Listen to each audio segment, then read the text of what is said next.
శివాయ అనే మనసులో చేసుకుంటూ ఓం అభివస్త్రాసుధనాన్యషావిధేనో స్వామివారికి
సుముహూర్తం అంటారు దీన్ని.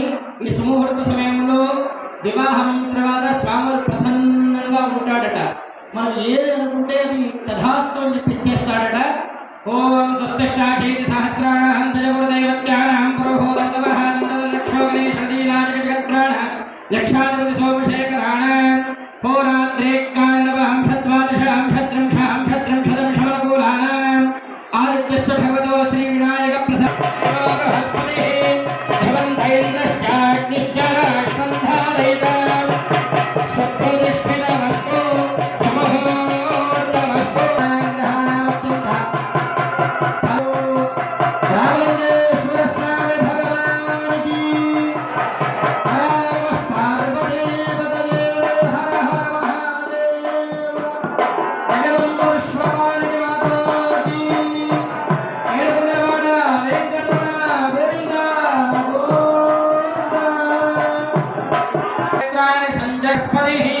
పూలహారాలు కూడా చూసి నమస్కారం చేసుకోండి. గట్టి మీద వాయించండి.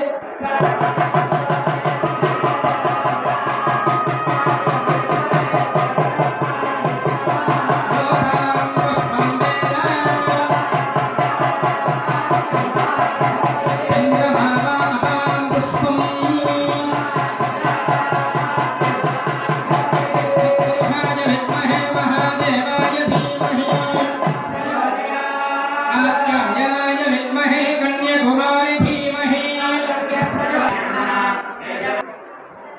ఇంతకుముందు అమ్మవారు గౌరీ పూజ చేసుకుంటుందని చెప్పి చేస్తామని చెప్పారు. మందర పర్వతాన్ని రాక్షసులు దేవతలు పట్టుకొని వాసుకి అనే పామును పట్టుకొని చిరుకుతూ ఉంటారు ఆ మందర పర్వతాన్ని. దాంట్లో నుంచే కామధేనువు, కల్పవృక్షం, అమృతం ఇలాంటివన్నీ కూడా వచ్చాయి. దాంట్లో భాగంగా హాలాహలం, కాలకూట విషం కూడా వచ్చింది. అది ఏదైనా తీసుకుంటేనే ఇంకోటి వస్తుంది అన్నమాట. అంటే కాలకూట విషయం తీసుకున్న తర్వాత మళ్ళీ అది చిలకడం ద్వారా మళ్ళీ ఇంకోటి వస్తుంది. కల్పవృక్షం, కామధేను. ఎవరు తీసుకోవాలండి? కాలకూట విషయం ఎవరు తీసుకుంటారు? మన ఇంటికి ఎవరైనా అతిథి వస్తారనుకోండి, అయ్యా ఇంటికి రండి, ఇలా అవుతారా, విత్ షుగరా, వితౌట్ షుగరా, ఈ మధ్య వస్తున్నాయి మళ్ళీ. ఎండాకాలం అయితే మంచి నీళ్ళు లేకపోతే ఇస్తారా, తాగుతారు. లేకపోతే బోలా శంకరుడు ఏది అడగండి అది అడిగిందే తడుగా ఇచ్చేటువంటి వాడు, బలాన్ని వెంటనే ఇచ్చేటువంటి వాడు. ఇది ఆ పరమేశ్వరుడు కాదు అన్నాడు. గమనించండి, ఏమడుగుతుంటే చాలా ముఖ్యం. నా అతిచరాన్ని సరే మామయ్య అని అంటాడు. అర్థం సాక్షిగా అంటే డబ్బు విషయంలో కూడా, కామము సాక్షిగా ఆమెయందు మాత్రమే మనసు లగ్నం చేసి సంతానముడు ఆచరించి చూపించాడు. పార్వతిని అడిగి చెప్తా నేను విషయం తీసుకోవాలో తీసుకోవద్దు అని. దగ్గరికి వెళ్ళి పరమేశ్వరుడు, దేవి ఇట్లా కాలకూట విషయం వచ్చింది, వీళ్ళందరూ వచ్చారు, మరి తీసుకోమంటావంటే పార్వతి అంటది, స్వామి మీరు గట్టినట్టయితే ఉన్నాయో అవి చాలా పరమ పవిత్రమైనటువంటిది. లలితా సహస్రనామంలో వస్తుంది ఈ ప్రస్తార, కామేశబద్ధ మాంగళ్య సూత్ర శోభిత గంధర. తీసుకోండి స్వామి, ఏం పర్లేదు అని అంటాడు. ఈ ఘట్టాన్ని చూసే కాళిదాసు ఒక మాట అంటాడు పార్వతీ పరమేశ్వరుని, ఈ జగత్తు మొత్తం పిల్లలైతే ఈ పిల్లల తల్లిదండ్రులు ఎవరయ్యా అంటే జగత్ పితరవు మందే పార్వతీ పరమేశ్వరు అంటాడు కాళిదాసు. మనందరికీ తల్లిదండ్రులు లాంటి వాళ్ళే ఆ పార్వతీ పరమేశ్వరుడు. ఇంతకుముందు భానుప్రకాష్ గారు మంత్రం చెప్పిన చాలా చక్కని మాట, శుద్ధ స్ఫటిక సంకాశం త్రినేత్రం పంచమక్రకం. ఈశ్వరుడు ఎట్లుంటాడు అంటే ఆ మంత్ర అర్థం చెప్తున్నది. మరి ఆ విషయం ఈ దేవతలు బయటకు వస్తాయి. అమృతం ఇచ్చిన అది మన నాశనం కోరుతుంది. ఎవరండి వారంటే రాహుకేతుడు, రాక్షసులు. అంటే ఇట్లా చెప్పుకుంటూ పోతే ఎంతో ఉంటుంది. ప్రధానంగా ఇప్పుడు ఆ గౌరీ పూజ చేస్తే మనందరికి కూడా సౌభాగ్యాన్ని ఇచ్చేటువంటి ముఖ్యమైన ఘట్టం ఈ మంగళసూత్రాలు. అందుకే గమనించండి, మీరు మంగళసూత్రం తీసి చూడండి, దాంట్లో బంగారం ఉంటుంది, పగడం ఉంటుంది, ముత్యం ఉంటుంది, నల్ల పూసలు కూడా వేస్తుంటారు. ఇవన్నీ గ్రహాలకు సంబంధించినటువంటివి. ఆ గ్రహాన్ని స్వామివారి అనుగ్రహం మేరకే ఉంటాయి. కాబట్టి ఈ సందర్భంలో అమ్మవారికి చక్కగా నమస్కారం చేసుకొని మీ సౌభాగ్యం, ఎందుకంటే ఇది ఏ ఒక్కరి గురించో చేయట్లేదు, సంకల్పంలో కూడా అదే చెప్పాము. నంది గ్రామ సమస్త భక్త జన వంశము గోత్రం అని చెప్పాము. అందరి గురించి చేసే కార్యక్రమం కాబట్టి అందరూ మంచిగా ఉండాలి, అందులో మనం ఉండాలి. అదే ఈ యొక్క సంకల్పం. కాబట్టి ఇప్పుడు మంగళసూత్ర పూజ జరుగుతుంది. మీరందరూ దేవతాభ్యో నమః ధ్యాయామి, ధ్యానం సమర్పయామి.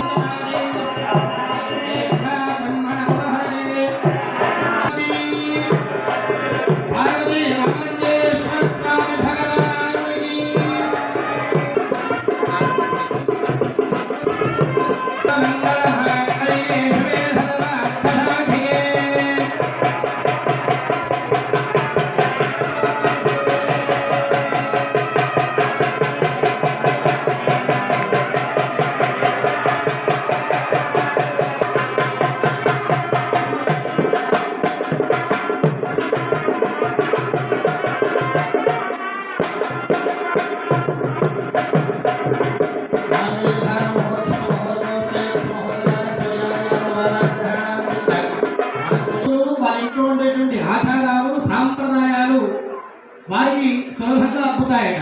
ఇట్లా 3 సార్లు వేసుకోవాలి. మన వివాహంలో కూడా అబ్బుతాయట. అందులో ఇప్పుడు మొదటిసారి వేసుకుంటున్నటువంటి ఒక తలంబరాలు, ఓం ప్రజాపతి శ్రియాన్యషః పుష్కయోరధాత్సమో కామస్వృత్తమానందం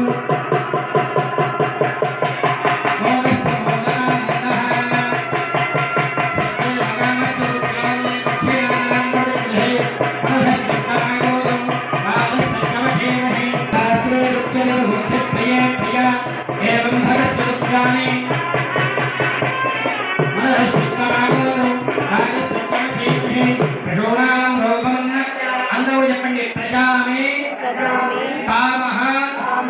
समृद्ध्यताम् पशवो मे कामः समृद्ध्यताम् यज्ञो मे समृद्ध्यताम् प्रजापतिस्त्रियान्यः